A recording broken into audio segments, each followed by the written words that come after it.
कंधमाल जिले में शीतर प्रभाव अधिक रही फुलबाणी में गत एक सप्ताह धरी 10 डिग्री तले रही तापमात्रा। फुलबाणी को दूर दूरांतर बुलवाक आसुच्चंती पर्यटक। दूर दूरांतर आसुथिबा यात्री मानक पई बसस्टाण्ड रे निर्माण होईछि शीत आश्रयस्थली।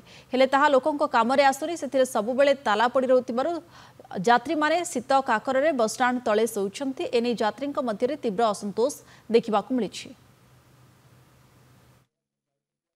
मो कलाहांडी डिस्ट्रिक्ट रो आस्थिली एटी गोटे आकस्थळी अछि लोक मानक सेवा पई करा हिची हेले सेटा बंद रहिछि। आमे आसिलु 1:30 रे एठी के आसिलु पुणी देखिलु सेटा बंद थिला आ बाहर रे अछु बहुत असुविधा रे अछु।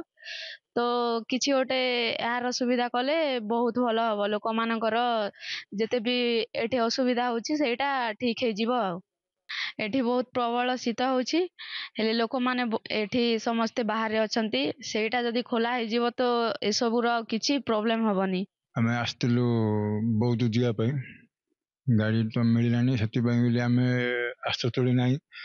हमें एठी सोइथुलु आपण माने आसिले तो उठेले तो तुबे हमें कोलो आस्ततोली खुली गिरी माने हमरो भाई बहन को जो माने जो यात्री मानन को स्थान मिलले बहुत भल होता। फुलवाणी आपन देखंतु बहुत लोक माने भी बहुत ठंडा पड़ुछि ना कुड़ी रे भी आमे बाहर सोइछि बहुत दुखित।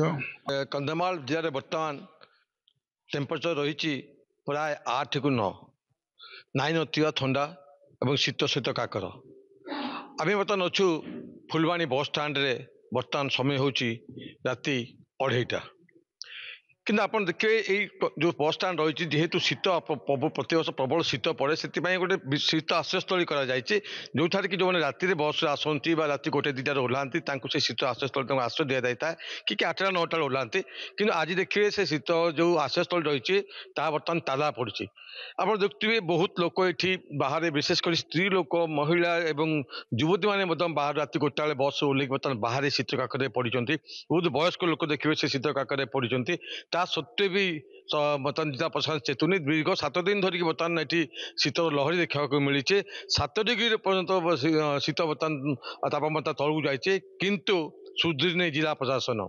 कहीं जिला प्रशासन दायित्व रही जो बस स्टाण्ड रही शीत जो रही शीत जो मैंने थरुंट जो मैंने बस आस जो शीत आश्रयस्थल रही खोलिक रखा कथा और लोक राति सारा जड़े रहा कथा जे लोक मानक आश्रय दब लोक मैंने आश्रय ने।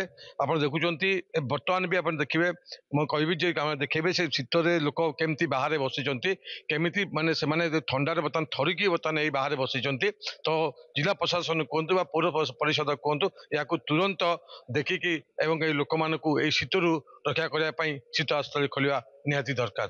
कंधमाल फुलवाणी सुनील विश्वाल, नंदीघोष टीवी।